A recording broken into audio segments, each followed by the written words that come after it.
Well, good damn afternoon, Americans. Jericho Green here with you once again. Make sure you get on that Teespring link. Hit it, click it, whatever the fuck you're supposed to do. Put in promo code SloppyJoe1 and you will receive 20% off. And give me a follow on X at green_Jericho. People, I've been waiting all day long to do this video. I just got off of work and I've been doing the pee-pee dance. You know, you got to piss and you're walking back and forth and you're walking in place because your bladder is about to explode. That's what I've been doing all day long, waiting to do this video. Holy shit. Now, let me start off by saying how upset I am with Donald Trump, with former President Donald J. Trump. And I'm pissed off. I'm disappointed in him because there was no reason for him to kick the shit out of Joe Biden's old sloppy ass like that. Damn! That was an hour-long beating.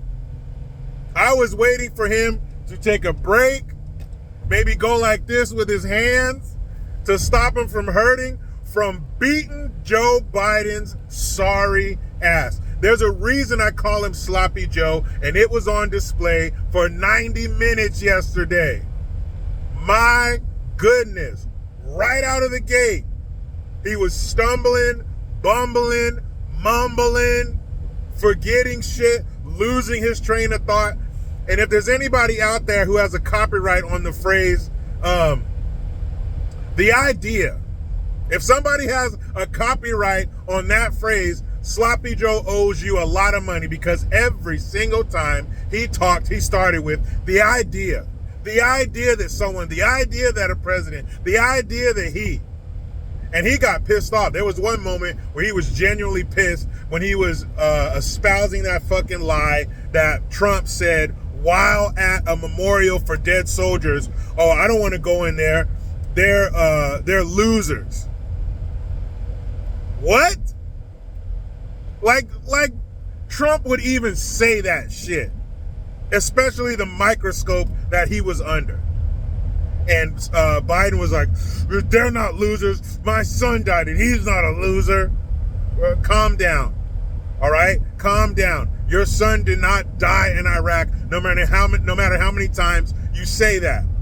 Unfortunately, he did die of cancer at Walter Reed Hospital, not in the sands of Iraq. But Trump handled it perfectly.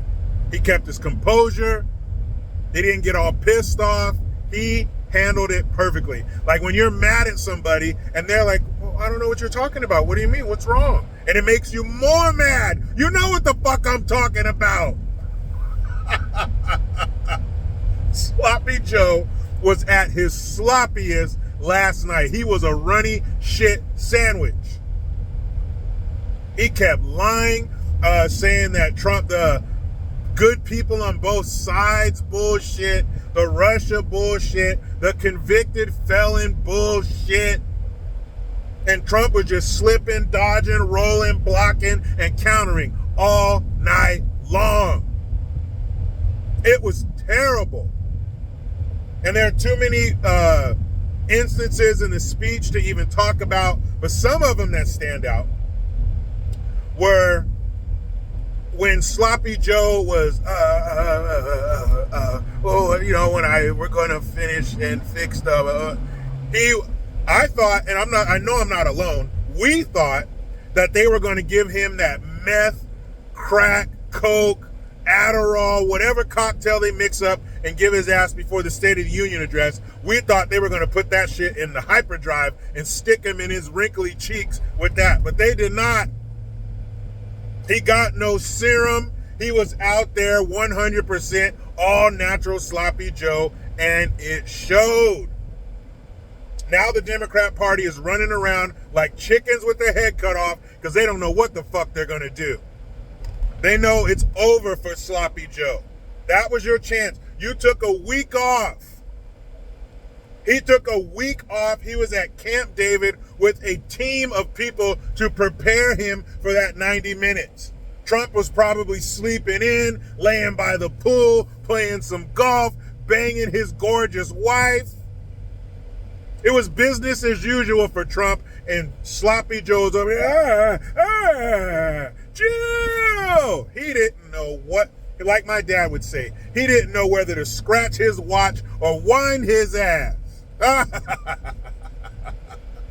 It was beautiful. It was exactly what we thought it was going to be. It was better than that. Because like I said, I thought they were going to give him the cocktail. I thought he was going to be good for maybe the first half, first 3 quarters, and then he would fizzle out and turn back into the pumpkin. Turn back into that mental pumpkin. But he was that pumpkin the whole time. Imagine Cinderella showing up to the ball with her tattered, worn-out dress, her hair not done, and holes in her shoes. That's what Sloppy Joe did. And that shit was delicious. It's Trump's campaign, it's Trump's presidency to lose. Sloppy Joe came over with his hands quivering and gave it to Trump on a silver platter. That was an embarrassment. And you have some people in the mainstream mediocres trying to pick little bits of corn and peanuts out of that pile of shit that he left on the stage. And speaking of leaving on the stage, people, I put it in my stories on Instagram. I'm sure you can Google it and find it. But did you see the behind the scenes footage of Jill helping Sloppy Joe off stage? You could have taken, that could have been a Life Alert commercial. That could have been one of those jitterbug cell phone commercials. It could have been a commercial about baby boomers having to put their parents into assisted living, because that's what that shit looked like. She had to help him off stage. I think Trump did a backflip off stage. Jill Biden had to come out and help Sloppy Joe off stage. What if she wasn't there? What if Sloppy Joe had to navigate getting off of that stage by himself? He would have fallen, hit his face, and he would have had that big, scary-looking black eye that old people get when they're too old to handle things on their own, when they need handles put on everything, when they need bars put on everything. We've all had a grandparent, a grandpa, a grandma. You see them, you're like, oh shit, what happened? Because half of their face is bruised. Because they had a fall getting out of the bathtub. I still think we're going to see that. I still think we're going to see Sloppy Joe appear on camera, and he's going to have a huge black eye. Not a huge black guy, not corn pop, a huge black eye. Because he had a spill. That was utterly embarrassing last night. It was awful for Sloppy Joe, and it was great for Trump. Trump handled it perfectly. He was composed. He didn't get upset.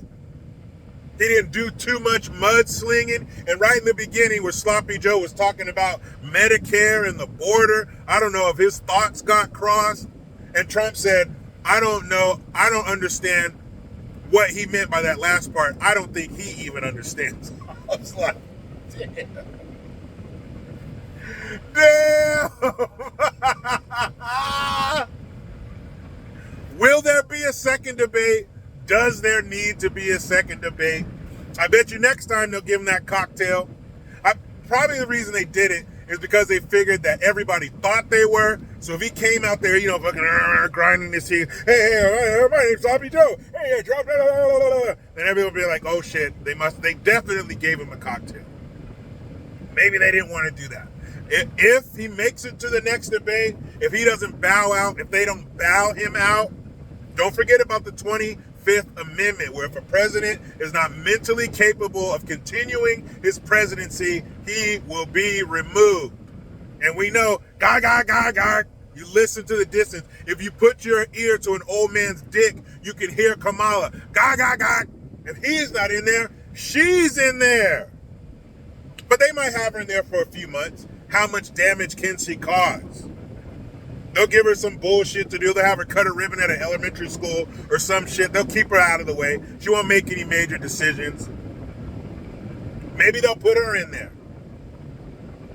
But my goodness. And Kamala was on there, I think, with Anderson Cooper. Oh, well, it was a slow start, but he finished strong. Bitch, this ain't a foot race. This is a debate. You're supposed to start strong, be strong in the middle, and strong in the end. And Sloppy Joe did none of that. He was the typical, everyday Sloppy Joe that we laugh at every time he does a speech. That was him. Why did he spend that week at Camp David preparing? I don't know, because none of it showed yesterday. None of it. They might as well have woken Sloppy Joe up from his nap, from him dreaming about little piles of children's hair jumping over the fence. Instead of counting sheep, he was counting piles of children's hair. They might as well have woken him up from that, shoved him out on the stage, and let him go. It couldn't have been worse. It could have only been better than what they actually put out on the stage in front of the American people.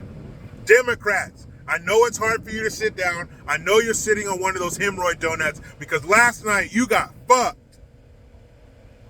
Sloppy Joe put his shaky, liver-spotted hands on your shoulders and fucked you last night. Damn. There's nobody out there confident in voting for Trump. The only reason you're voting for Sloppy Joe is to spite Trump. There's no fucking way you're voting for Sloppy Joe based on his performance last night or before. But you know how it goes. I try to be done with the left, but they just won't let me. Please subscribe. Hit that notification bell because every time it rings, a piece of shit lefty cries. Utilize the Linktree link. Hit that Teespring link. Get 20% off with promo code SloppyJoe1 and give me a follow on X. I am Jericho Green, and man, I'm out.